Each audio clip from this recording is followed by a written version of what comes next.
Napoleonic's series. Hey everyone, hope everyone's doing well. I've been painting quite a bit here at the Creation Station, the Army Mustering Workshop, as I'm now kind of calling it. And I was a little burnt out on painting infantry. I had just done 2 regiments back to back, which you can see the videos for those. And I knew I needed some variety. I knew I needed some cavalry to support the infantry.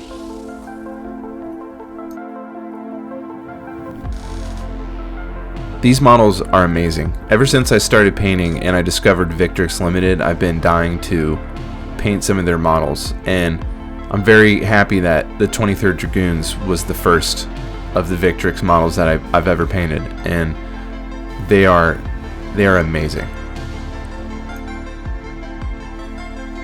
You just want to look at them and just revel in their glory. And at this moment I realized that I had victory. Victory!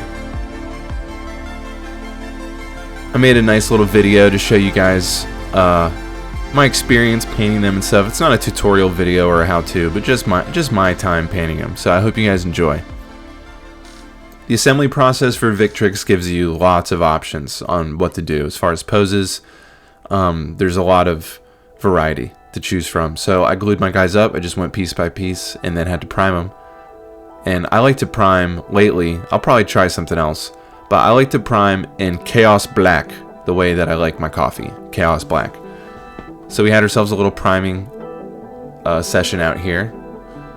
Graced by good weather, and here you can see the incredible detail of these models again. And also, this is something I'm working on for another video, some artillery for our 1st Corps division.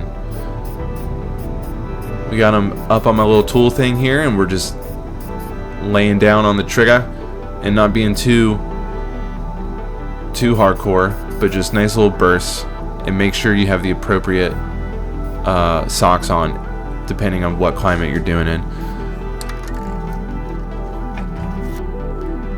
And once again, just check these models out. They're oh my god, they're so cool. I can barely even talk looking at them. They are amazing. The detail's incredible. And I'm going to say right now, I didn't put their carbines on. And after that, into some Tupperware with a landing pad or whatever you want to do, and we let them dry, bring them inside, and Mocha Bean has given her seal of approval.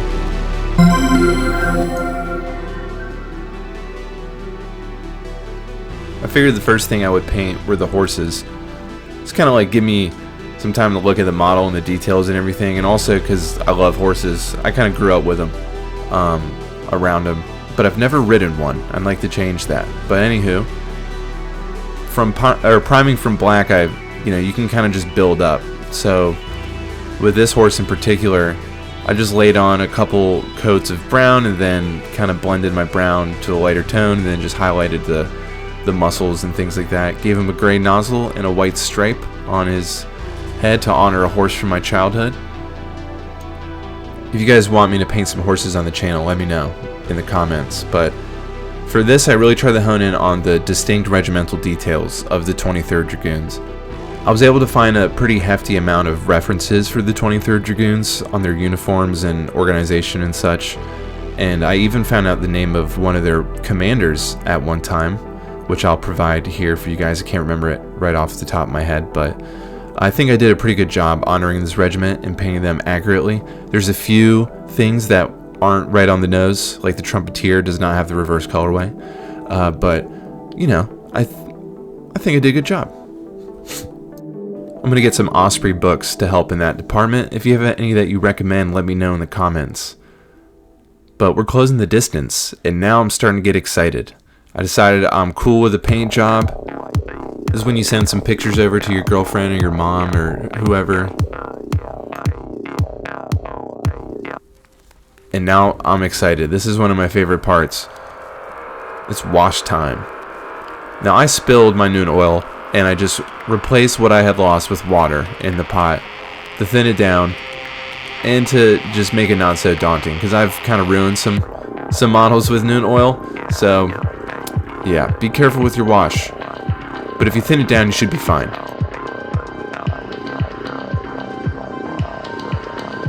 I love electronic music, so I had to bring the hype with this song. It's time to varnish, because this is when I'm most excited. My work is almost complete. You know, like you can see all of the labor of love that you put into these guys. And I started looking at them like they were the Green Bay Packers a little bit here, and I was like, I'm not sure if I'm feeling the yellow. Like, did I mess these up? But don't doubt yourself. I decided to prime and paint my bases to give them a little bit more depth, and then here I am just laying on that sterling mud, baby.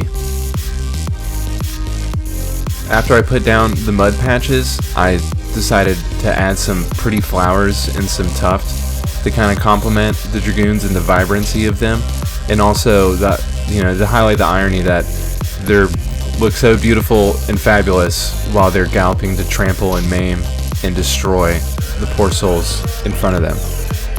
And I got some Vallejo water texture because I'm going to be doing some cool muddy puddle type things soon.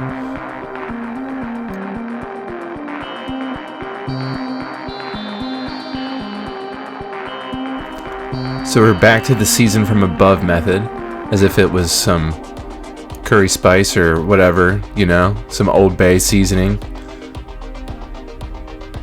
Some people just like to stick their glued up base in a big Tupperware full of flock. That works too. But you know, I'm trying to be a little bit conservative and work clean here because I have a tendency to get a little messy. But you know, do whatever works for you.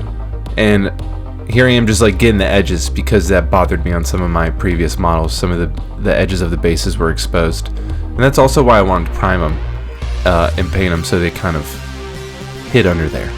Couldn't see that plastic gray.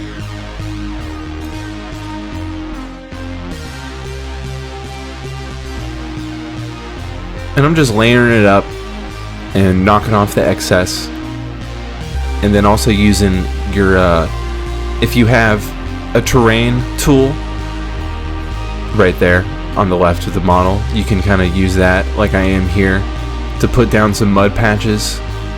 Now I'm using Sterling Battlemire, which is thicker than the Sterling Mud, and you kind of just put it down, and then I like to just kind of just like that, just kind of like smush it and move it around a little bit. I'm trying to think of a reference that I could use. Yeah, just smush it.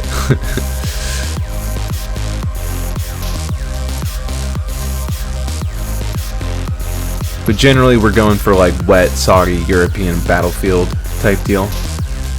And there we go. See, I got some more mud blips, and then I'm just smushing them like it's a spatula. Trying to spread them around. And that model with the bear skin is one of my favorite models.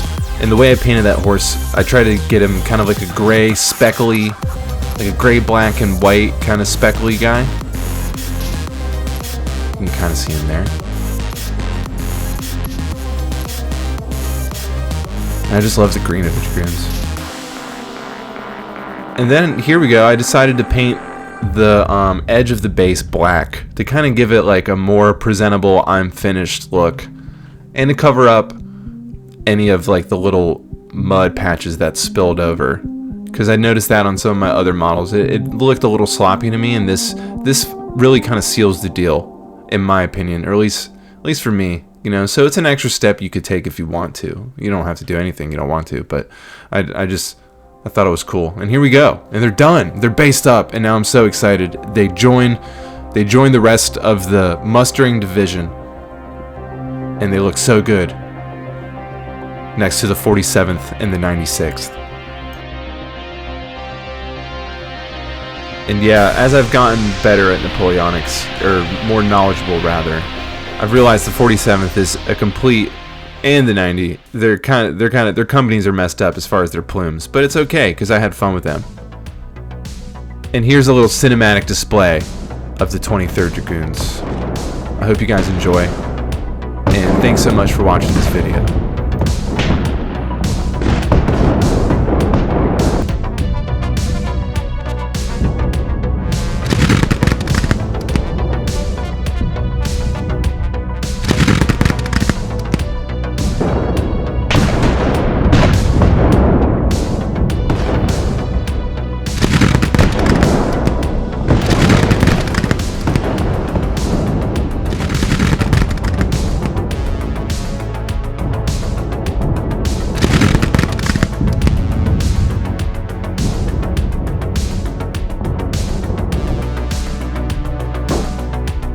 Again, thank you so much for watching the video and supporting the channel. Like and subscribe, it really helps me out. I'm having such a blast running this channel and doing these projects. This is my backlog basket, so we have a lot of content to come. We're going to be painting some Imperial Romans from Victrix Limited. These models are crazy detailed and look so cool. I can't wait to paint them. Also, we're going to explore the armies of Isengard, my first ever painting project that I completed. It's 144 strong. Not the best, some are pretty good. Let me know in the comments if you'd like to see those in other Lord of the Rings models. And shout out to Team JPX, Smoochie, Monty, and Mocha Bean. And may the winds of victory blow your way.